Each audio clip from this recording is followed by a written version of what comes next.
saya rasa boleh sentuh secara umum, umpamanya kenyataan Jabatan Peguam Negara pada 11 November tidak ada percanggahan sebab kita nak asingkan keputusan kerajaan menghormati semangat perlembagaan dan penghakiman bersabit 40%. Tetapi kenyataan bukan saja alasan penghakiman, hukuman terhadap kerajaan-kerajaan sejak 2004 yang disebut itu irrational 2021 itu termasuk semasa Kota Baru Menteri Undang-Undang.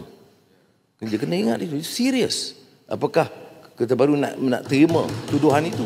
Ya, kita rasa tak sesuai kerana dalam menjalankan tugas rasmi kerajaan, apalagi bila disebut tentang unconstitutional sejak 74, ya, sebahagian daripada keputusan yang dikaitkan dalam penghakiman.